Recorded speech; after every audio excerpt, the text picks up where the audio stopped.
Two guests. Who are you and what are you doing here? Hi, my name is Veen and I'm a Java developer. And we're giving a presentation here on virtual threads. And actually, we're promoting a book that I wrote together with me. Oh, Yeah. And your name is? I'm David. So together with Ron, we gave today a workshop about virtual threads. And yeah, like you said, we wrote a book about Java and migrating it to Jakarta EE. Wow. And the book is available. It's already published. Yeah, it's already published. You can find it on Amazon, for example, and yeah, it's there. Okay. If this is a podcast, then I will add a show notes with a link to the book that people can easily find it back. Oh, that would be perfect. Yes. Virtual threads you mentioned. That's something new in Java. It is, definitely it is. You know what, for virtual threads, I'll just pass it on to David because he has given, I know, like 20 presentations already on virtual threads. Yeah, so what do you want to know? What should people know about it? Virtual threads, in short, very great. You can create so many of them, but there are some use cases where they really shine, where you really want to use them, but also some parts that you want to watch out while using them. So, in short, virtual threads are great. Use them for very long blocking operations, and you're really going to see some really great performance improvements. But I heard you really have to pick the use case. Yeah, It depends. it always depends. The ever returning words we have here. It depends. So if you have one task that runs for a long time and is doing work constantly, then a virtual thread doesn't make sense. It doesn't make any sense, but that's not the only case. Like if you have a thread that blocks but for a very short time, then you also don't want to use it because all the overhead of switching from one virtual thread to another, all that overhead, you don't want it.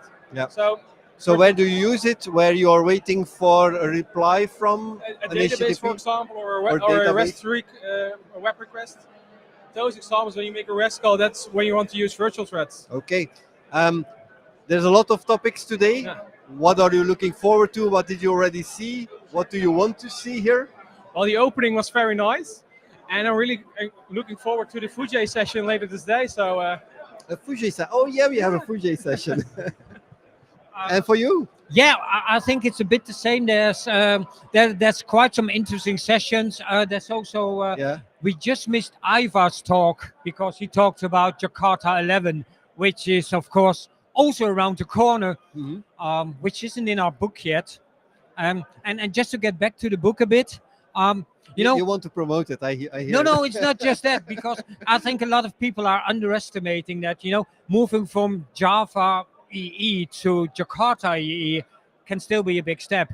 If you're moving from Spring Boot 2 to 3, you're gonna have to take this hurdle. Not only Java 17, but migrating to Jakarta as well. So What changed? I know the namespace changed. That's the first thing you need to do. yes. And then what did change further? Well, there's namespaces, there's deployment descriptors. So basically, if you look at it, the first version of Jakarta EE actually was a one-to-one migration from Java X to Jakarta EE. And then in the second version, you got the namespace changes. So there was Jakarta 9, and then in 10, some additional functionality was added.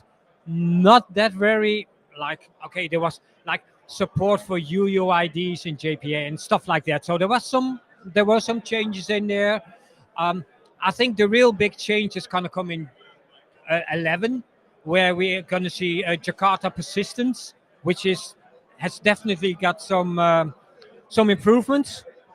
But I think really this step of migrating, because it seems very easy changing some namespaces, but from some of my customers, I already learned that if you're integrating with I got a customer who actually runs Java on a mainframe still. And then you got some connections to IBM specific versions, and then you might really get into dependency problems because they need to upgrade too. So it isn't always a clear steps to follow. So, and I think our book can actually help a bit with that.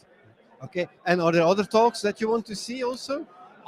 To be really honest, I just came back from a conference yesterday from Bucharest, so I haven't really looked at schedule yet. But that's the problem. There's so many talks going on that people still need to choose whenever they leave the room and then have to decide for the next one. Yeah, and I think if I have to choose my second thing, that's something with Java language features or something. Okay. What's besides the talk so important at a conference like this? Meeting people, is that something where you also learn from? Yeah, of course, because at a conference like this, you get to meet the experts who have been talking about it a lot, who are interested in the same topics. So yeah, it's really nice to meet like-minded people who are interested in Java as much as we are. Yeah. And you just come from another conference? Yes, first of all, I did come from a conference in Bucharest, Romania, where I gave a talk.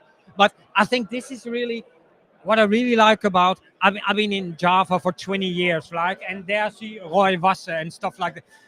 For me, it's just reconnecting with people I met in these 20 years and customers I've been to and people I've worked with. This really feels like coming home, and that's what I really like about Java. I think the atmosphere is so special. Yeah. Okay. Thanks for joining these interviews and the podcast of Foojay. Have fun here today. We will. Thank you for having us. See you again. Thank you.